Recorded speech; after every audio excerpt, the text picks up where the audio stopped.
Agora são 7 horas e 45 minutos.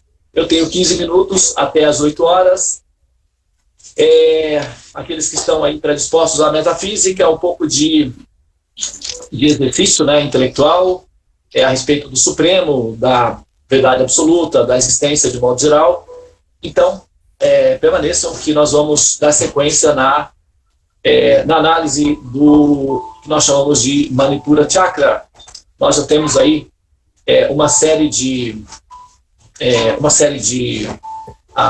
temas tratados, não é, em relação ao Manipura Chakra, e eu estou na finalização, estou chegando aí, né, aos pouquinhos na parte final do Manipura Chakra, mas eu ainda não concluí e tem algumas coisas importantes que eu ainda preciso falar sobre o Manipura Chakra.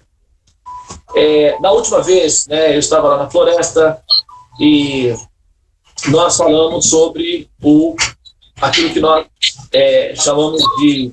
sim. Ô, Tulas, eu acho que agora já é hora de fechar os microfones, viu?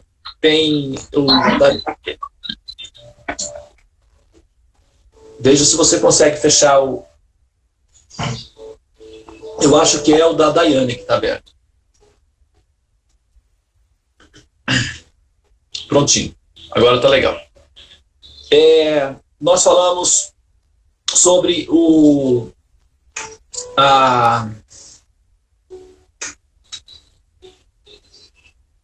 fizemos um sobrevoo, não é, para identificação dos processos de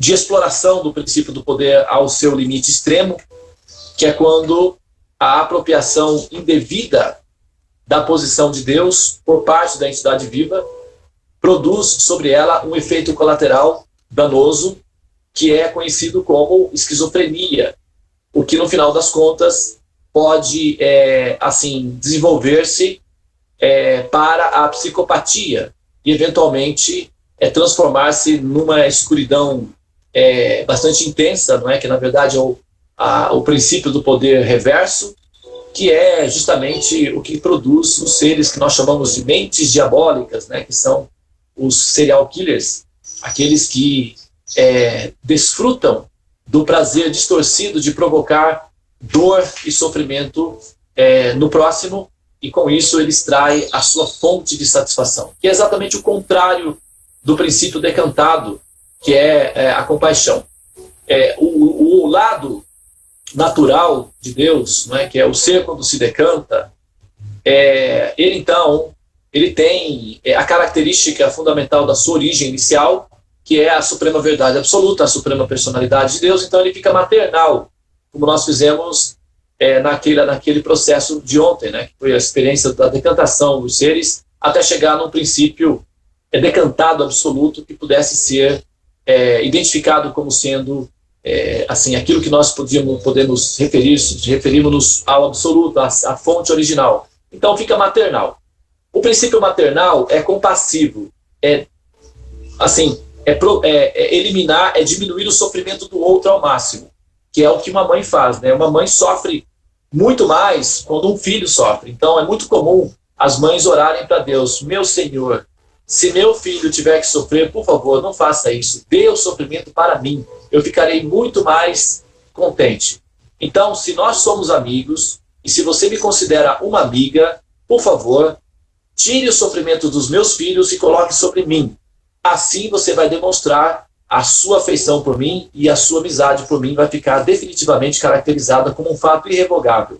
Mas se os meus filhos sofrerem, eu não conseguirei ficar em paz. Como é que eu poderei pensar em você em termos de amizade se os meus filhos sofrerem? Eu não vou suportar isso. Então, a sua amizade será demonstrada quando o sofrimento dos meus filhos vierem sobre mim. Aí sim, nós vamos ficar em paz. Estas são orações normais que as mães costumam fazer por aí, né? Então, esse é o princípio fundamental de Deus, que é a compaixão, em que o ser aceita para si o sofrimento dos seus filhinhos. Não foi isso que Jesus disse? Não é? Não foi isso que ele fez? A atitude dele não foi uma atitude maternal? Ó, meu Senhor, que os sofrimentos dos filhinhos, dos meus filhinhos, venham para mim, mas que eles fiquem libertados dos sofrimentos que os estavam aguardando. Então, o meu fardo é leve, o meu jugo é suave, porque eu estou sofrendo por amor. Então, eu estou feliz. Vamos dar sequência no projeto. Foi essa a oração que Jesus fez, não é, para aceitar a missão dele. Então, era uma mãe, basicamente, né, aceitando para si os sofrimentos. Então, esse é o lado decantado de Deus. O lado contaminado de Deus, se a gente pode colocar assim, é quando a entidade viva, que é uma parte de Deus, vai na direção oposta, explorando, se apropriando, roubando, né, tecnicamente, né, devido à ignorância, a posição de Deus. Então, quando ela assume a posição de Deus, ela enlouquece, evidentemente, porque é uma potência muito grande, e ela, então, age no sentido oposto ao princípio decantado. Então, ao invés de proteger o outro, sofrer pelo outro, dedicar-se ao outro, ele quer torturar o outro, machucar o outro, ferir o outro e, finalmente, devorar o outro. E para dar uma metáfora visual desse assunto, é um serial killer sequestrando uma criança, que é um princípio inocente, tecnicamente falando, explorando essa criança sexualmente, produzindo dores e sofrimentos nessa criança e, finalmente, matando essa criança. E quando a coisa fica extremamente radical em termos da ignorância e da violência, o ser, então, sente prazer ao devorar a criança. Decapitando, cozinhando e comendo, literalmente, que é uma coisa que acontece por aí, pelo mundo afora.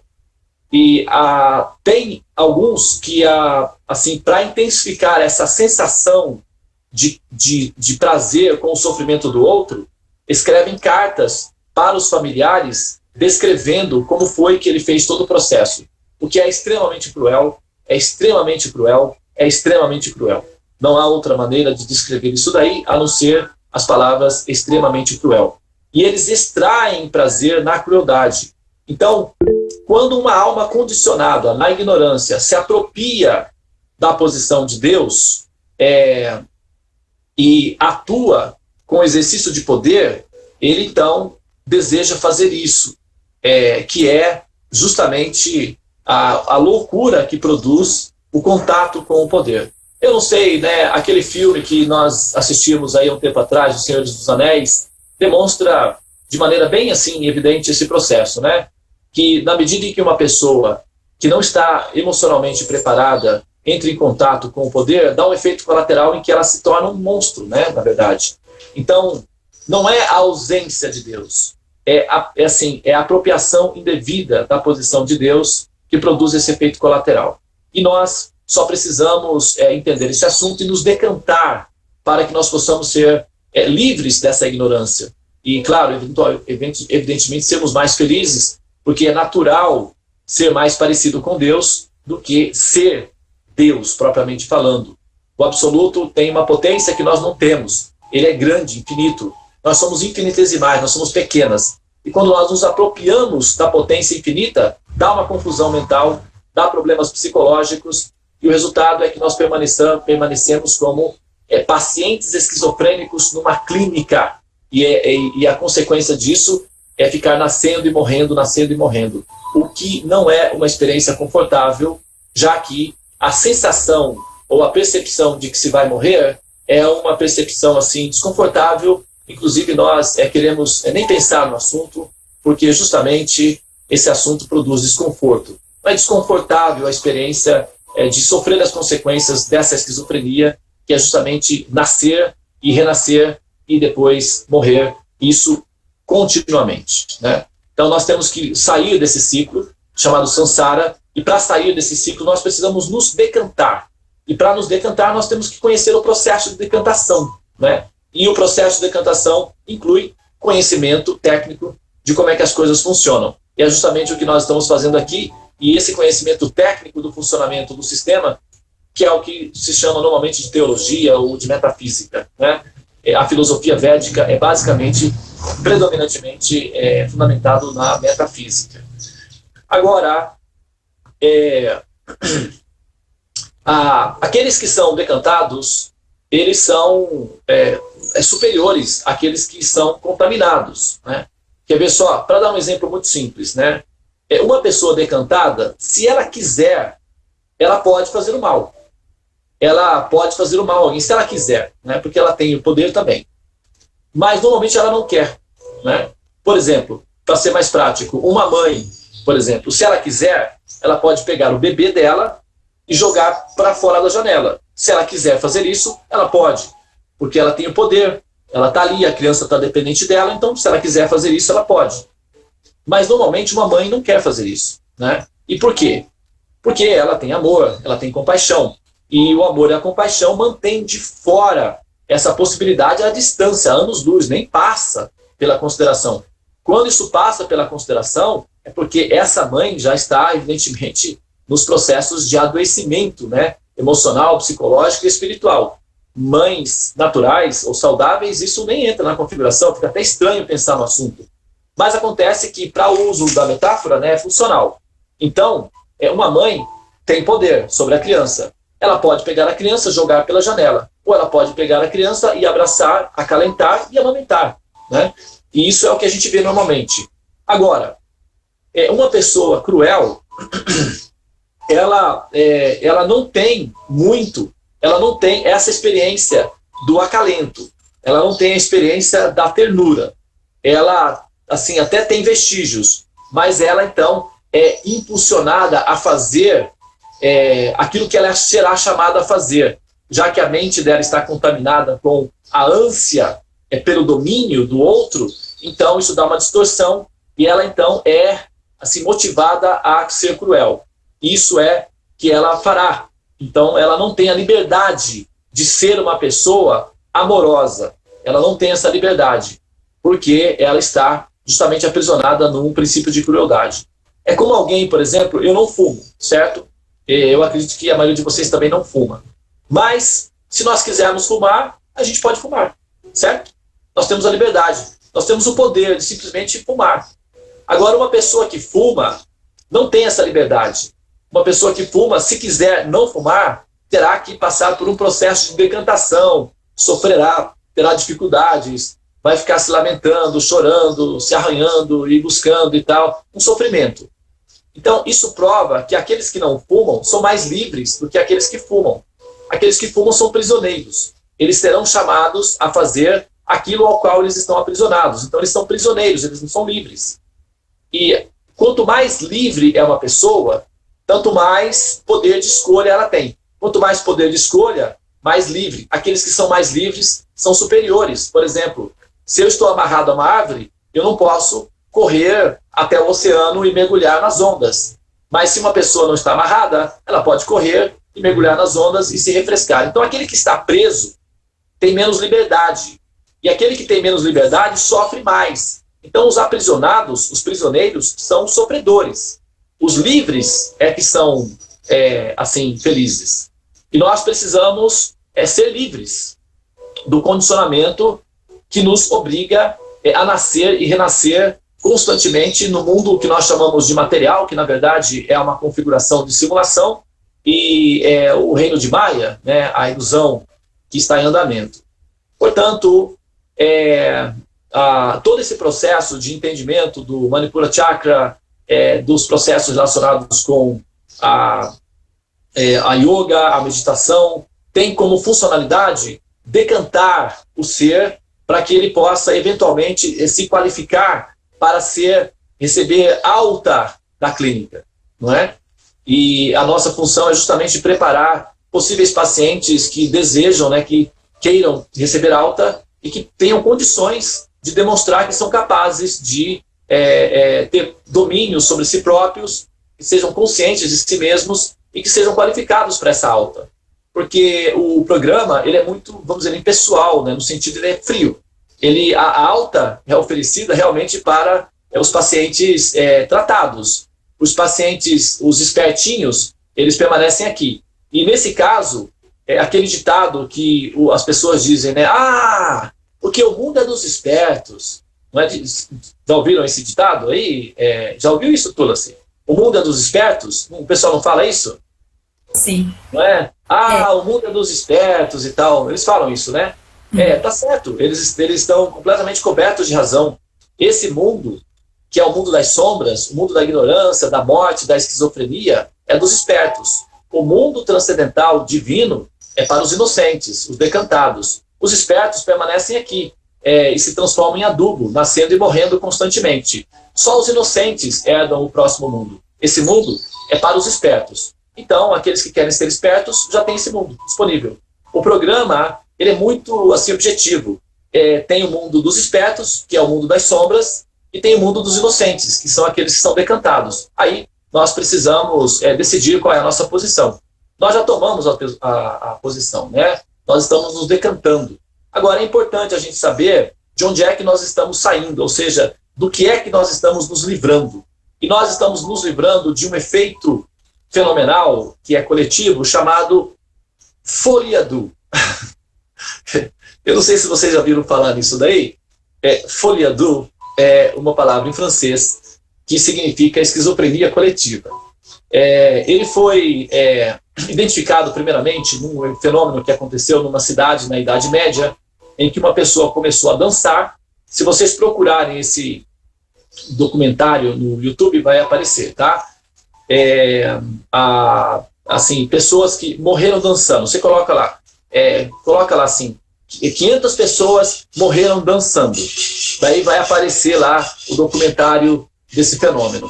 Uma pessoa começou a dançar e não conseguia parar de dançar, a outra pessoa começou a dançar também, e no final tinham, 500 pessoas dançando simultaneamente, e elas morreram por exaustão porque não conseguiam parar de dançar.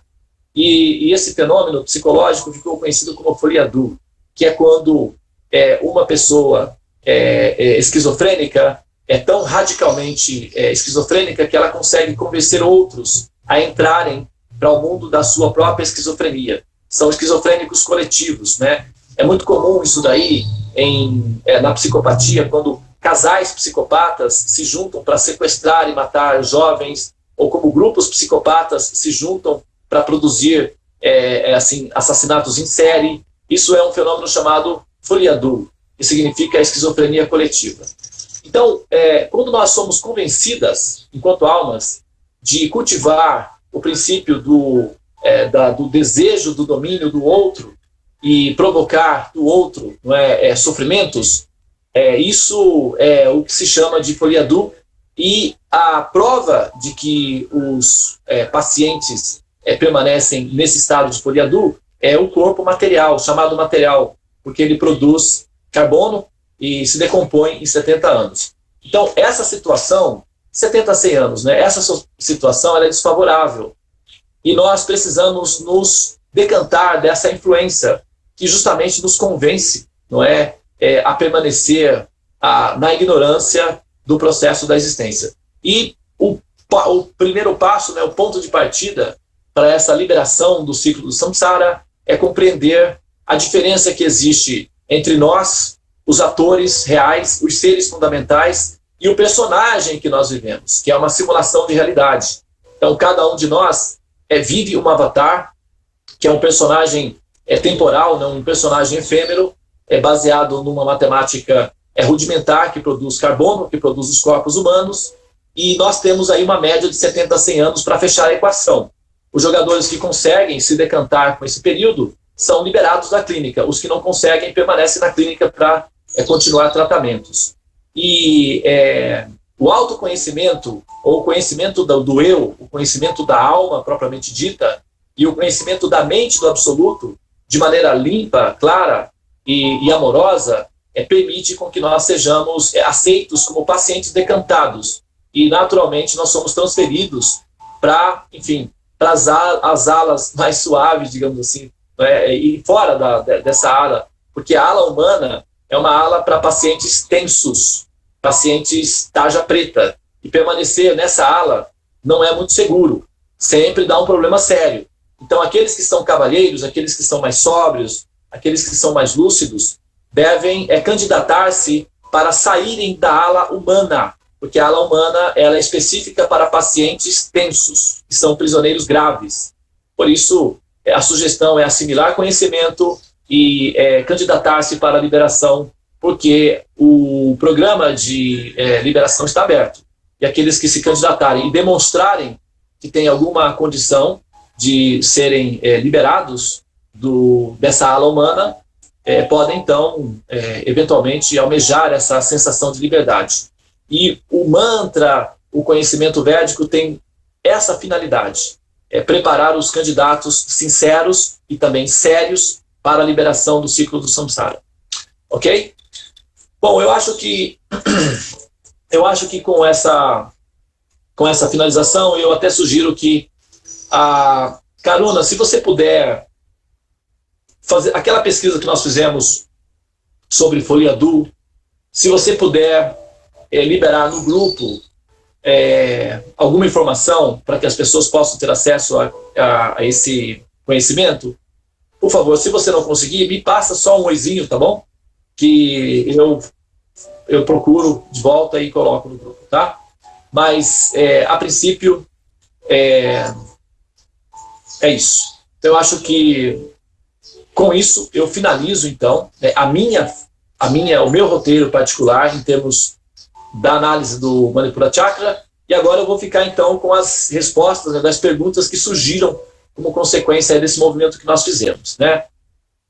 Agora são 8h06, eu posso ficar até 8h15.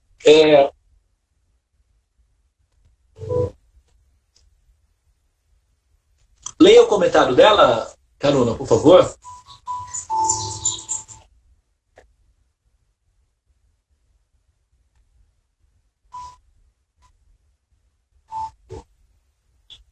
Maternal. O princípio maternal.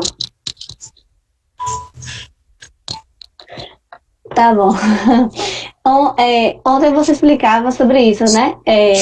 Sobre a elevação do ser, que seria pela compaixão. Aí fez uma relação com o princípio maternal. E citou exemplos, né? De pessoas que já passaram por aqui, que tiveram esse princípio maternal. E aí, uma participante, que eu não me lembro quem foi, perguntou se Deus, então, não seria uma mãe. Aí eu, na ocasião, eu queria até fazer essa pergunta também, mas estava já extrapolado o horário. E aí eu coloquei aqui, né? Eu retomei porque acredito que não deve existir um gênero para Deus, porque isso, como a Anali falou, é uma coisa que a gente está acostumado a fazer, né? Vou colocar que Deus ver Deus como um homem, né? E não como uma divindade sem gênero. E aí, enquanto você falava, eu realmente coloquei assim, não, então Deus não é pai, Deus é uma mãe, né? E aí ela perguntou isso, então Deus seria uma mãe, não seria um pai? Se fosse colocar um gênero para ele, né? Ele seria uma mãe, então, no caso. Olha só.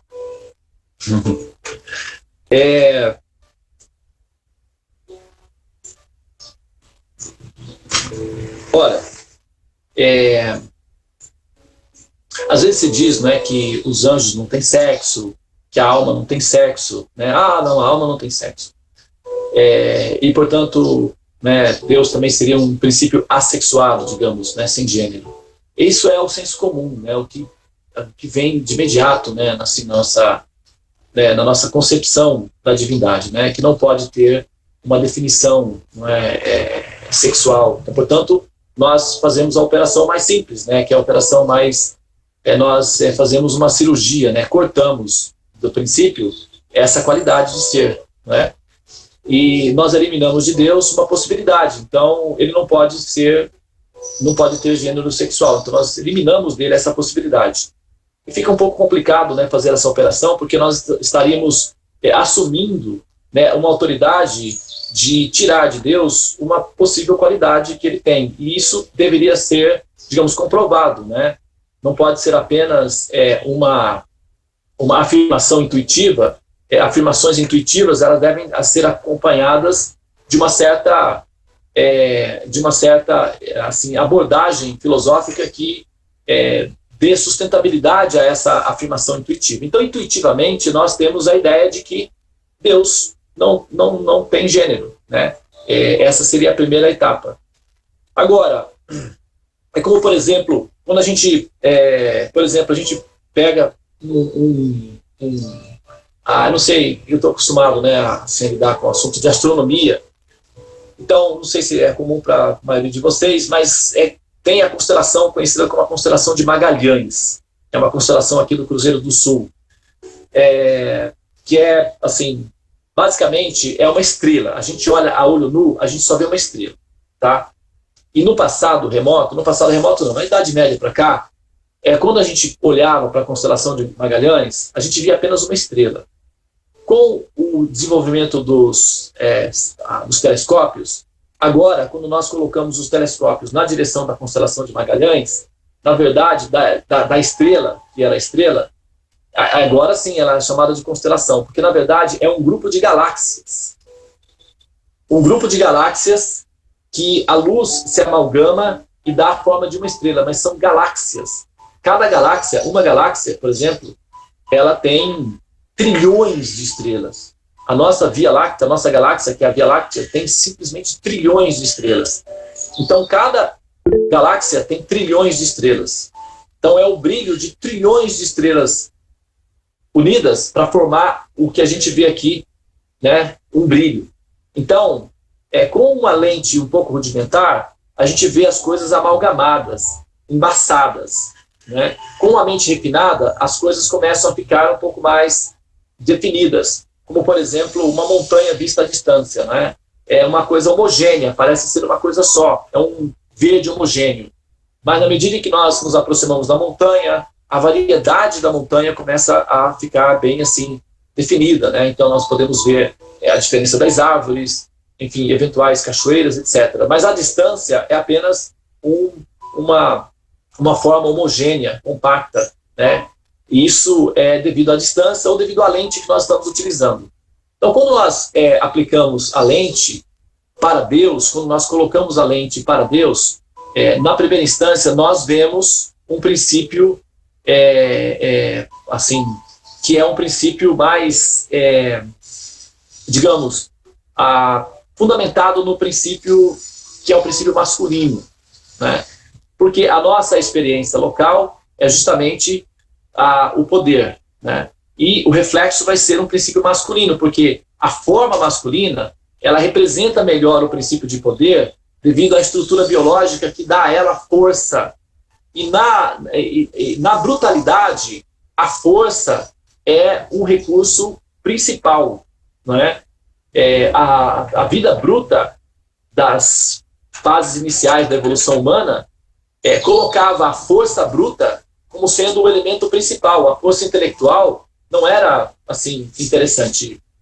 E isso foi por muitos séculos, né?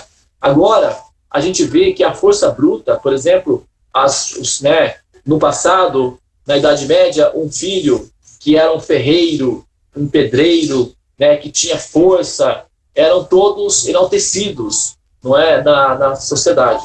Atualmente, por exemplo, os pais se preocupam que os filhos já tenham uma atividade mais intelectual, porque o que está predominando é o conhecimento, não é mais a força bruta, porque a força bruta está sendo substituída pelas máquinas. Então, é preciso que haja uma força intelectual. Então, na medida em que as coisas vão evoluindo, a força bruta vai sendo superada pela inteligência. E na medida em que a humanidade, em termos teológicos, vai evoluindo, a força bruta em Deus, ou seja, o princípio de poder, vai sendo substituído por um princípio mais orgânico, mais humano, de acordo com a evolução humana. E justamente o princípio de pacificidade, né? As coisas vão ficando cada vez mais pacíficas, como é o que nós observamos entre as relações das sociedades até a Segunda Guerra Mundial. Era uma relação bárbara de latrocínio coletivo, eram praticamente ladrões coletivos, eram todos piratas, todo mundo querendo roubar todo mundo, e era uma relação bem tensa, e o resultado foi guerras, guerras e guerras. E agora que as relações estão mais ou menos querendo ficar em harmonia, então os intelectuais aparecem com mais facilidade, a gente pode falar de yoga, a gente pode ter uma alimentação mais pacífica, porque tem alimento disponível, já que as pessoas não estão morrendo na guerra, então tem como produzir tecnologia para alimentar e tal, etc. Então, ficou muito claro para nós, seres humanos, que negociar e ter relações diplomáticas pacíficas e produzir alimentos é muito mais inteligente e produtivo para todo mundo do que fazer guerras, né? Então, a brutalidade do princípio de poder fica superado pela inteligência que envolve a diplomacia, a pacificidade e também o amor. É claro que para chegar no ponto de altruísmo coletivo, nós estamos bem longe, mas a gente está indo, tá? Estamos caminhando a passos lentos. Então, pegando essa experiência de observação histórica que nós temos e aplicando para a nossa experiência histórica de percepção de Deus, quando nós olhamos para Deus, nós vemos um princípio masculino, que é o primeiro impulso. Quando isso se decanta, nós temos essa outra impressão, que é uma impressão intelectual de que ele é uma mãe, de que ele é um princípio feminino. Então, dá essa confusão de, então, Deus é homem ou é mulher? Então, Deus é uma mãe, né? Então, a primeira, por observação do processo de decantação, é inevitável chegar à conclusão de que, se houver Deus, e nós estamos lidando com esse princípio, é possível demonstrar que esse princípio é muito mais coerente do que, evidentemente, afirmar que não há, porque é muito mais cientificamente bem fundamentado admitir que há uma inteligência original fundamental que seja capaz de gerar subprodutos, né, que seriam, no caso, almas. Então, quando nós pensamos dessa forma, o que acontece? Aparece, então, a característica maternal de Deus, que é uma coisa bastante, assim, digamos... Posso perguntar? Né? Posso perguntar alguma coisa? Você não quer aguardar um pouquinho só para eu concluir o raciocínio aqui? Aí eu já volto com você, tá bom? Então, a gente fica com essa ideia de que se trata de uma mãe, né? E para não... O processo de percepção de Deus vinha como um general, né, um guerreiro, um semideus, um general.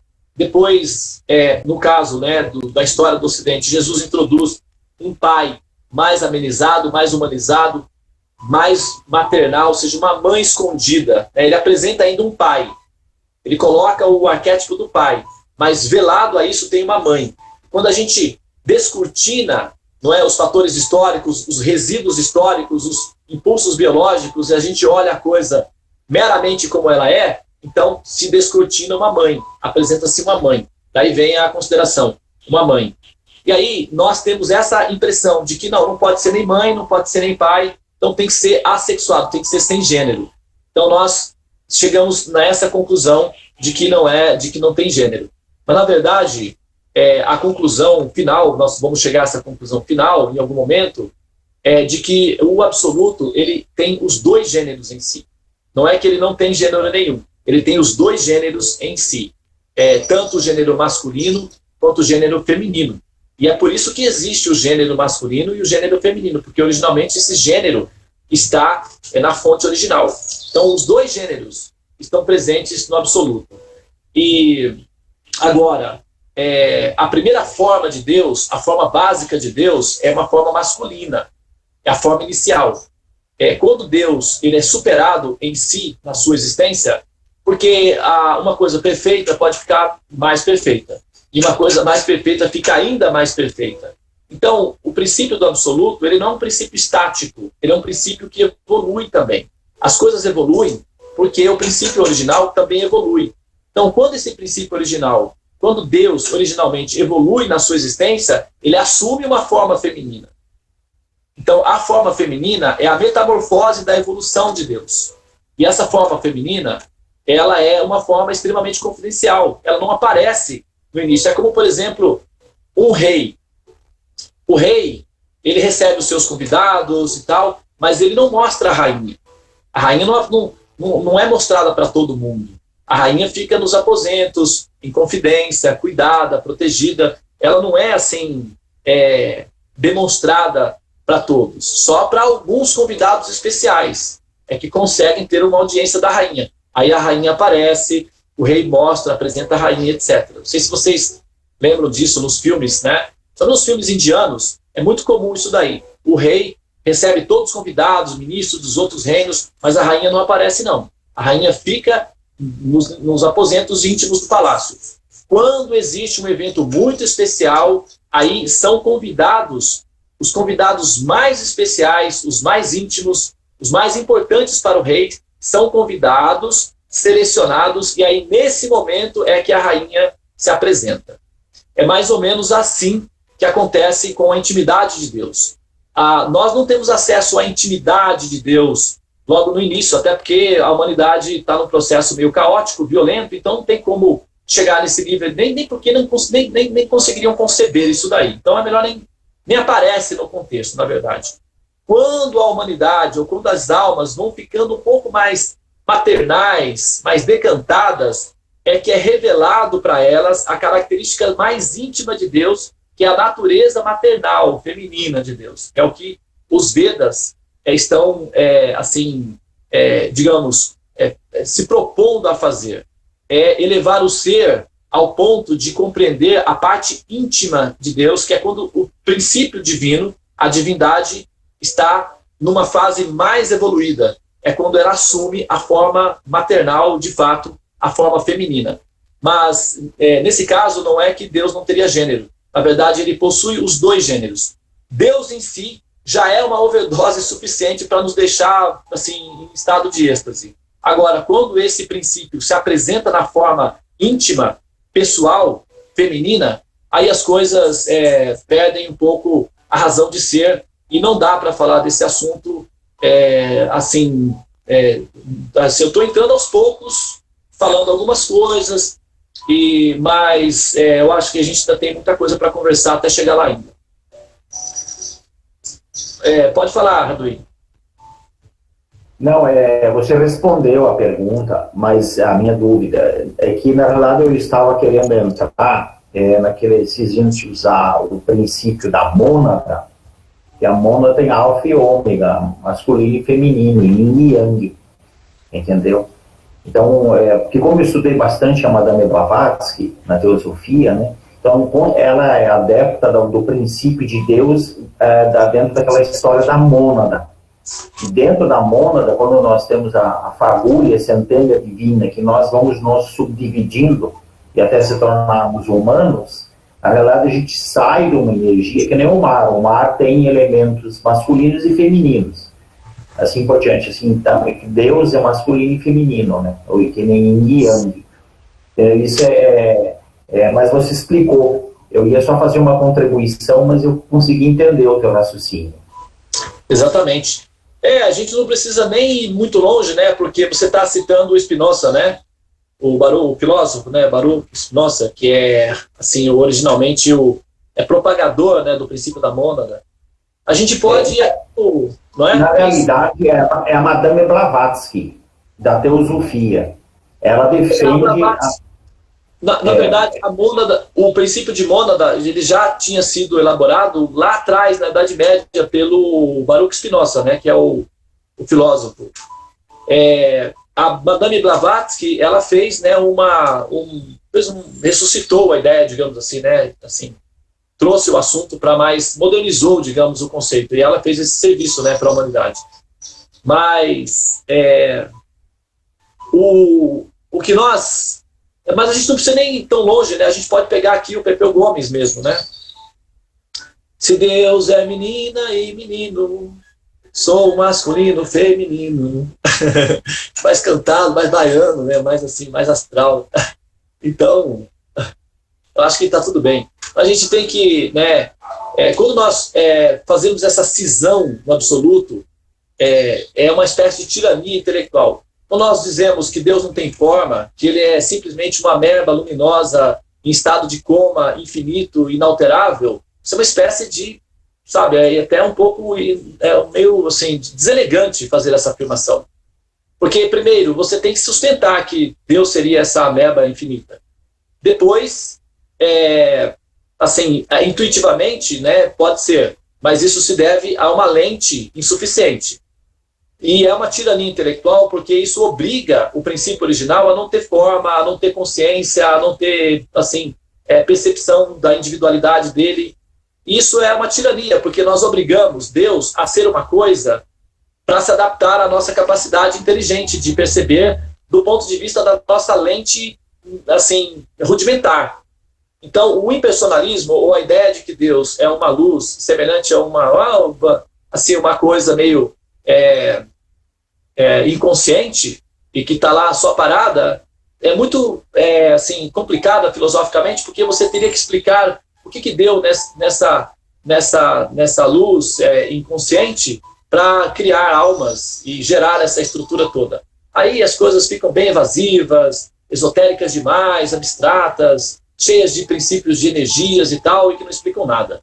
Então, além de ser uma tirania intelectual abusiva, uma arrogância intelectual, obrigando Deus a ser apenas um nada, praticamente, que é uma coisa sem forma, ainda não tem como dar uma base filosófica sustentável diante de uma pressão intelectual razoável para sustentar essa afirmação.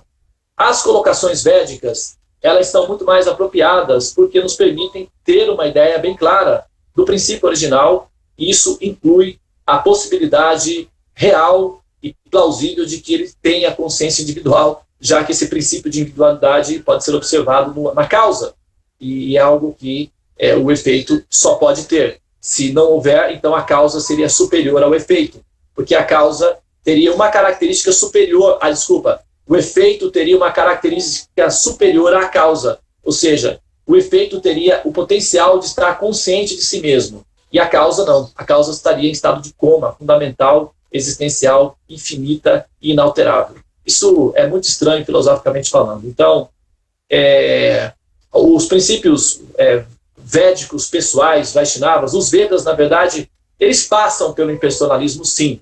Não é? É como dar carne aos lobos. Mas a conclusão final, o Siddhanta, mais que perfeito, não é que o absoluto seja uma luz amorfa, mas sim uma pessoa graciosa, inteligente, amorosa, que evolui. E a evolução desse ser é quando ele assume a forma feminina da sua existência.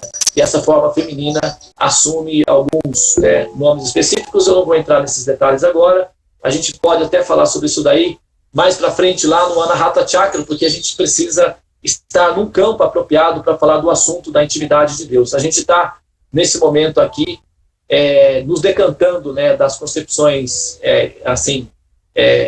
inferiores para a gente ter condições de falar dessa parte, desse aspecto mais interno do palácio, né, que seria já as características da rainha, né, que é a parte evoluída de Deus.